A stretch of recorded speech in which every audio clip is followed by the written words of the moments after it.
Sumuko na ang isa sa mga suspects sa likod ng hazing na ikinamatay ng Tau Gamma Phi Fraternity neophyte na si Julio Servando.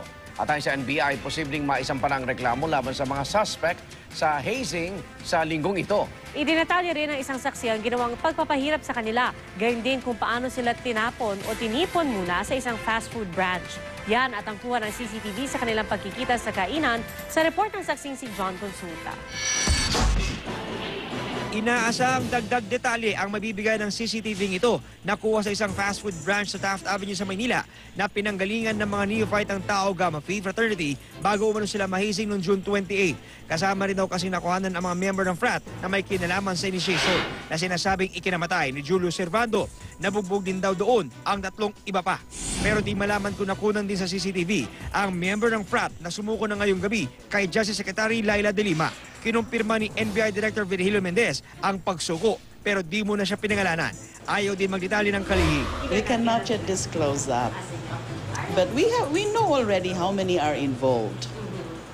And we know the identity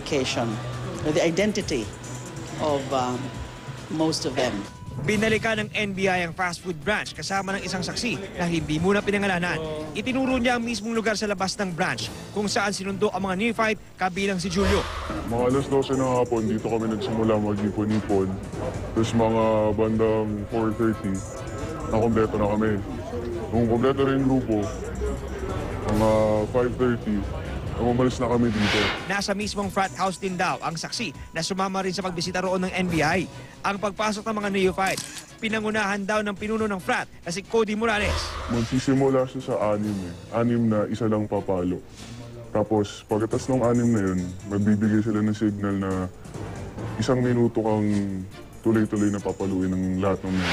Pagdating sa bakuran, itinuro niya ang lugar kung saan pinapwesto ang mga neophyte para saktan, kabilang ang pagpalo ng paddle. Hindi bababa sa 78 palo ng paddle at hataw ng belt ang tinanggap ng bawat neophyte sa loob ng frat house na ito sa kamay ng 12 hanggang 15 miyembro ng Tau Gamma Phi Fraternity CSB chapter. Pero isa sa mga pinakamalaking revelasyon na binigay ng testigo ng NBI, ang sinasabing caretaker ng frat house na ito na lumutang noong unang araw ng mga investigasyon ay isa rin daw pala sa mga nagpahirap sa mga aplikante. Ano ang partisipasyon nung Caretaker?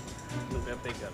Bale, siya yung nagpapakain ng sili, nagpapainom ng ammonia, nagpapakain ng Cloud9, nagpapainom ng tubig dun sa mga neophyte para daw hindi matayin. Kasamang ama ni Julio, nagpunta naman ng NBI sa unit sa One Archer's Place condominium kung saan dinala ang anak at ang kama kung saan siya sinubukan umanong i-revive. Nakita rin sa kwarto ang ilan sa mga gamit na naiwan ng CSB sophomore student. Ayon sa NBI, posibleng isampa ang kaso laban sa mga suspect ngayong linggo.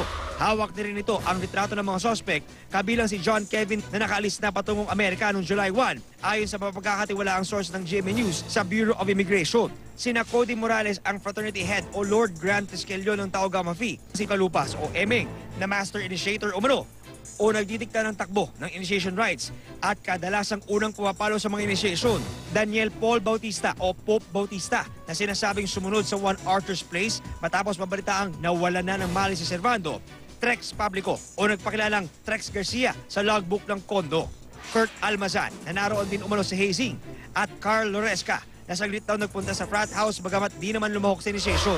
We will treat them as suspects, of course. If we will have the warrant, you know what we are going to do, di ba? We will just serve the warrant.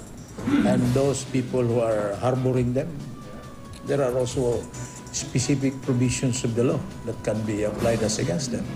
Ako si John Consulta, ang inyong saksi.